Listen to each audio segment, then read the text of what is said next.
the first time I looked at Forge World, and I was like, oh, hey, cool, oh, holy, you guys did what? There's just way too much.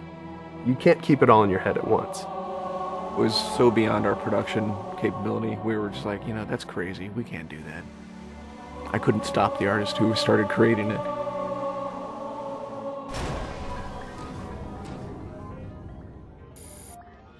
Forge is our editing tool that players can build their own maps. I mean, at its core, it's a map editor. We always had this vision right from the get-go, which is anyone can build anything. Giving the fans the tools, they can take it and run with it and make it their own. Forge World actually started as 5 separate maps. And I said, wouldn't it be cool if, like, you could play this and go over there and then play over there if you wanted? And Forge World was born. There were a lot of people telling us that, no, you cannot ship this as one big map. We have this awesome new automatically generated LOD system called impostering that makes objects that are really far away really cheap to draw. We're pushing what we can do with the Forge budget, so that lets us have many more objects up on the screen at once, which lets us put more objects into Forge. Interesting to take the Banshee or Falcon out for a spin in Forge World, because it actually takes a while to get from one end to the other. The second you come into this space, you should know that you're on Halo. Our old friend, the Forerunners, come back, because the Forerunners create all sorts of cool, interesting pieces of geometry.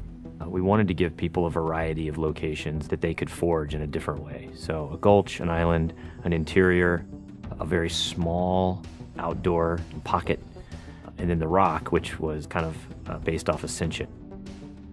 Let's use a lot of interesting parts in it so that people can manipulate it or we can change it.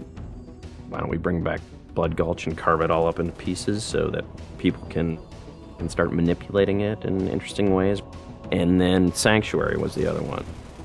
The Cage and Paradiso, that's just Chad and I playing with a map editor and actually building cool maps within Forge World. I mean, we were doing that exactly how the fans would do that. we definitely looked at what we did in Halo 3 and said, what can we learn from this? It's one thing to build just a stunning amount of map variants, but like nobody was expecting Forge art, I don't think. Like that was just a completely, whoa, what? The Rube Goldberg machines, yeah, those are everywhere. In Halo 3, it was cool that you could move things around, but it was still kind of clunky. And we're like, we have to make this better. What are some of the tricks that the community is using, and how can we make those not be tricks and just make those be tools? We took that stuff and made it like a real feature. There's normal, phased, and fixed. So normal is like Halo 3 style, you know, it bumps into stuff when you let it go and it falls to the ground and moves around and stuff.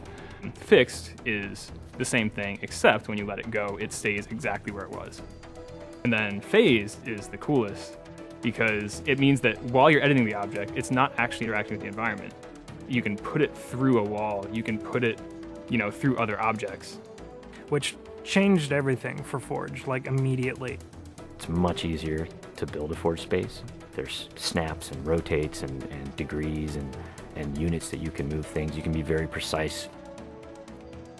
The camera controls, it's actually really good for object placement because like little touches on the stick don't translate into really sudden jumpy movements. And then we also have a fine editing mode. You click the stick in and then your camera starts moving very slowly. You're not spending like 3 hours trying to get one block to line up directly to 3 other blocks. You can select individual objects and say, get rid of all the objects of this type. So if you're trying to get rid of all the spawn points on a map because you want to go and replace all the spawn points, you can do that.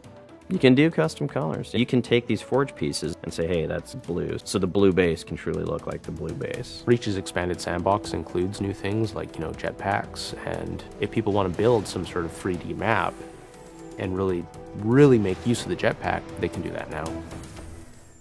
Custom game options and Forge go together like peanut butter and jelly.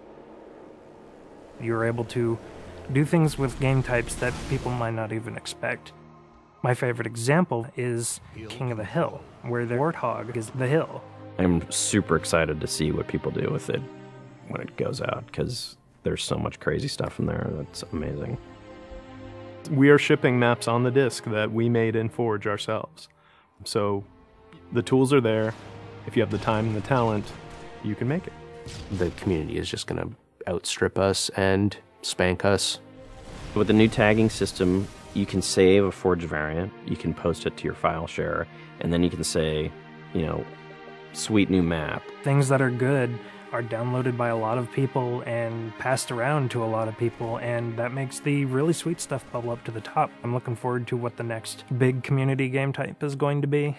We realized that Reach was our swan song to Halo, and what better way to do that than to let people do what we've been doing all along, which is creating new cool maps. It's nice to go out with a bang, and this is a pretty big one.